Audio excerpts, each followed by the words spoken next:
Uber drivers, what's the deepest secrets you've overheard in your car? I picked up this young overly affectionate couple that spent the entire trip making out in my backseat and telling each other that they loved each other. Cute. So I drop off the couple and head on my way to pick up my text fare. I hear a cell phone ring in my backseat, realize it's my previous ride's, and pick up the phone to let them know I have it and I'll come back to drop it off. Turns out it was the guy's wife phoning to check in on him while he was on a business trip, which he was thoroughly enjoying with his mistress. Drove Uber one night. It was pretty tame until I picked up two guys who wanted to go to a strip club 40 miles away. As they requested an Uber Select fare, I was happy to drive that far. $80 100. It took them 15 minutes to get ready and into the car and they seemed cool, so I wasn't worried. As soon as we got on the freeway, the guy in the passenger seat started asking about Uber driving and things got dark.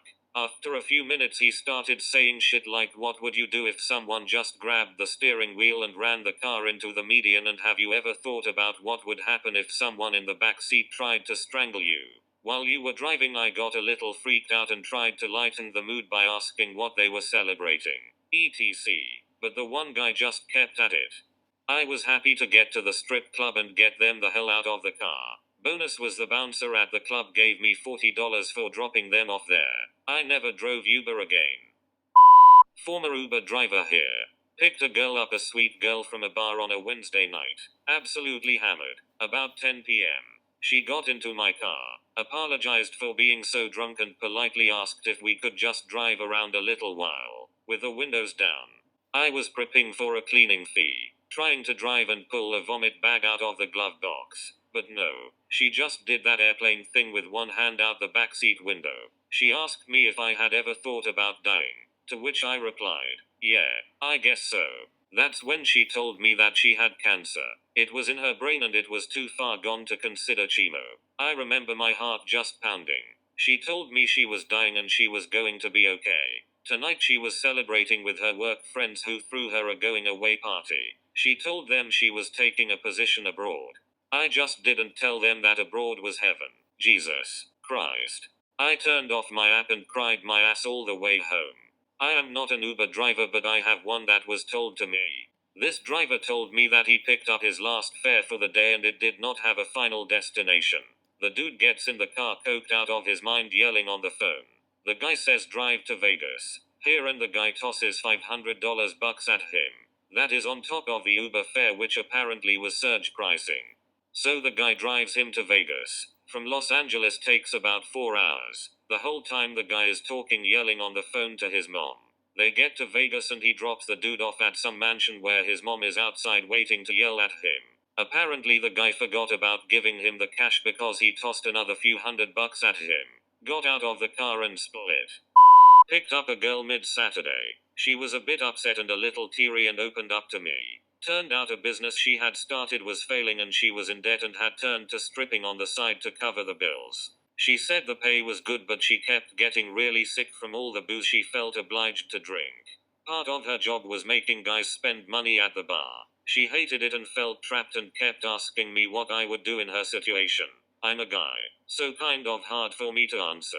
Tried to give her the best advice I could think of, like getting the tax office to withhold tax for a while, but couldn't help really. Only thing I could do was end the trip early. Other one was a couple of off-duty cops who didn't want their friends to know they were using it. Uber is still in a legal gray area here. Picked up a girl who had to go to work across town. Her boyfriend and her were arguing in the parking lot as I was approaching. Girl gets in my car and she's worried she's not going to get to work on time and she would be fired if she was late. Get about a block away and my phone rings. I answered and tried to get it off my Bluetooth stereo to no avail. The person on the other line was her BF and he said he wanted to apologize about his GF and that I shouldn't listen to her because she was a crazy BTCH. She heard all of it and didn't say a thing. Very awkward. Finally get her to work and she asks me to stay in the parking lot as she goes in and quits her job. She gets back a few minutes later and on the way home tells me that her boyfriend once broke her arm in an argument and that he was going to be very mad at her and she was worried about going back home but to take her there anyway. Ended up dropping her off and calling non-emergency, but I have no clue if anything ever happened with it. Not so much a dark secret, as much as a potentially dark situation. Driving around waiting for payings. Get one at a popular bar. Pull up and a young woman flags me down.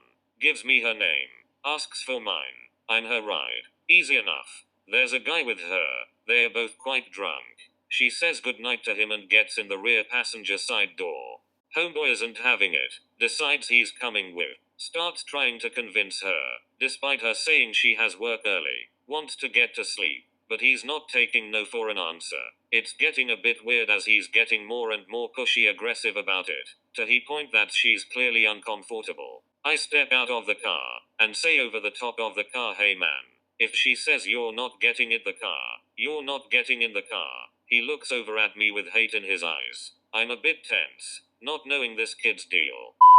One time I was driving a dude for a bit of a long trip. Was gonna take around 25-30 minutes. He wasn't hammered, but definitely a bit drunk. It was late and he must have been feeling a bit down. So he confided in me and asked me for some advice. He told me he's madly in love with his fiance's best friend and he couldn't back out now. He'd been with this girl for years, and engaged for one, ready to be married in a few months. It was pretty sad to hear, because it wasn't just your average story. It was filled with a lot of subtle emotional and mental anguish. The guy went through about 5 years of ups and downs with his girl, and found an innocent friend and comfort in the best friend. After a few years, he developed feelings and it was just downhill from there. Felt bad for the guy because he seemed like he was truly in love with his fiancée too, although he had strong feelings for this friend. He knew that going through with the marriage meant a lifetime of being around the friend and suppressing feelings, but also breaking it off meant that he lost the girl of his dreams. Seemed like a genuinely nice guy, and I hope he's doing okay. Not my story but my mom's. She does rides in San Diego, which is a city that loves its Navy and is where future SEAL go to buds. My mom was telling me one time that she gave a ride to a young man about 20 years old. He had been fighting to become a SEAL his whole life and ended up falling asleep on the last day or two of buds and getting dropped for the season. He was just crushed because he made it through everything before and now he would have to wait before being able to enroll again and would be starting from scratch. Anyway, during the ride he started to open up to my mom about his other passion, which was medicine, and she suggested he chase that dream instead because he came off as a very caring and devoted person. At the end of the ride he asked her to step out of the car so he could give her a hug and a huge thanks for lending an ear and giving her honest opinion about the situation. He also left her his phone number so he could give her a call and let her know what he decided to do. A few days later he gave her a call and said he had returned back home to Texas, and would start taking courses to pursue a career in medicine. Not so much secrets as they were things people don't normally say or do in front of strangers. Picked up a divorced father whose buddy paid for his Lyft ride to the bar. Why? Because he was supposed to see his kid that evening for an overnight, but the wife had the authority to dictate the terms of him seeing his own child no matter what, and she wasn't feeling it. Granted, I definitely got one side of the story, but it was terrible to see a man who desperately wanted to spend time with his kid be completely blocked from it over bullshit. California had given dad so little rights, from how this guy described it, that even though he had a stable job, good house, and was willing to pay for a hotel so he and his son would stay in the town the mom lived in, it was a no-go. That was a tough one cause I was so powerless to help. Picked up a girl to take her straight from work to the hospital to see her dad. Her mom had called her work to make her end her shift early because it was serious. Her dad had cancer. I dropped her off and was like, God, I hate this job cause I'll never know how her night ended. Wrong. Next night, I'm taking people home from bars and her two guy friends took her out to get wasted cause her dad had died. They were being drunk idiots. So when I took them to get pizza, she came outside and we talked about it a little. That was probably the one ride where I felt I had a positive impact on someone's life beyond getting them home safely. I was taking two couples home. Dropped off couple number 1 and the husband of couple number 2 was in the front seat and made a comment I didn't hear. Apparently he insulted the wife of couple number 1, his wife's BFF. The wife in couple number 2 didn't like that so she hit him. Not like a playful slap. She struck her husband. Straight on domestic violence. I laid down the law. We're not going anywhere as this is how it's gonna be. The dude was drunk on tequila. Chick was drunk too. So the ride home was him asking me how would you feel and me saying it's not about how I feel. You two need to discuss this tomorrow when you're sober. It's weird. Man, you get a passing glimpse into people's lives and loved it and hated it at the same time.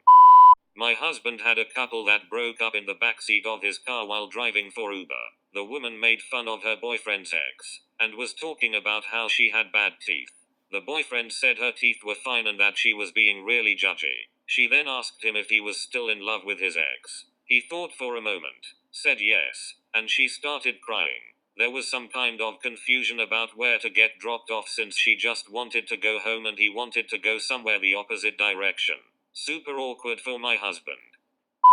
I've asked this question countless times to Uber drivers. Usually I don't get anything that's worth remembering since it's normal stories about drunk people. But here's one that stands out. Uber driver says he picks up 3 Brazilians, 2 girls and a guy.